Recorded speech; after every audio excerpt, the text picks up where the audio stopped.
অনেক দিন পর আজকে কানাডার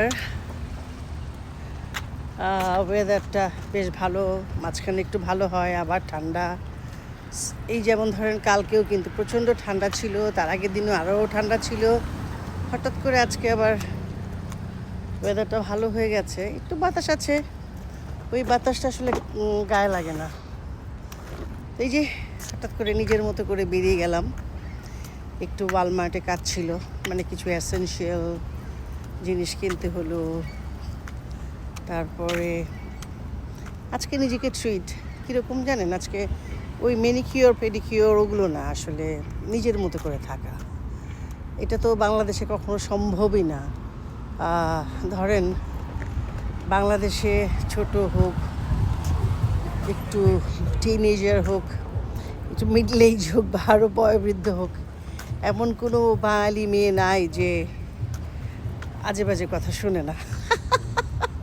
মানে যা খুশি তাই বলে ছেলেরা। সে রাস্তায় যে কাজ করছে উনিও বলে, রিক্সা যে চালায় সেও বলে। ধরেন ওই যারা অনেক সময় বসে থাকে না পাঁচিলের উপরে, পাঁচিলই তো বলে, হ্যাঁ পাঁচিলের উপরে বসে থাকে, ওইখানে ওরাও মানে খুবই একটা গ্রুপ বেঁধে, আমাদের সময় এটা ছিল, খুব কমেন্ট পাস করতো। তা আমাদের সময় কিছুটা সুন্দর ছিল, কেউ বলতো এই মেয়েটা কি শাড়ি পরেছে বা সালোয়ার কামিজ পরেছে, কোন রঙের মেয়েটাকে পছন্দ, কোন রং বলতে কে কোন রঙের সালোয়ার কামিজ পরেছি আমরা বা ফ্রকস পরেছি, ওগুলো বলতো। আর এখন তো ভাষা এত মানে এত অশালীন শব্দ, জানি না, অনেকেই বলে আমরা ইউনিভার্সিটিতে পড়ি, অনেক বড় বড় শিক্ষিত মানুষজন, তাদের মুখে যে কুৎসিত ভাষা শুনি, সেটা তো আসলে সবাইকে নিয়ে শোনা যায় না, ঠিক আছে? ছেলেরা আসলে নিজেকে রাজা মনে করে, বুঝছেন?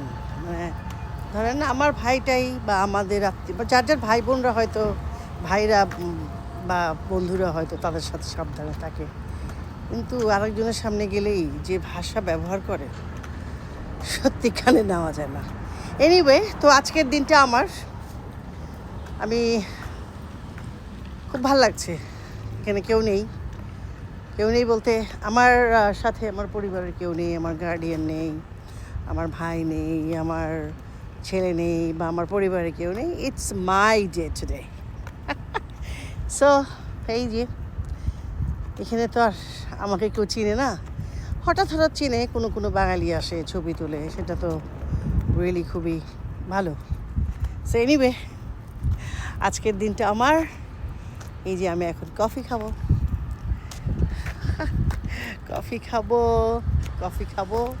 একটু বসবো, তারপর উবার ডেকে বাসায় চলে যাবো। আকাশটাও সুন্দর, সানটা আরও সুন্দর। ভালো থাকেন সবাই। এখন ঘুমোচ্ছেন আমি জানি, সকাল হলেই আমাকে দেখতে পাবেন। ভালো থাকেন, বাই বাই।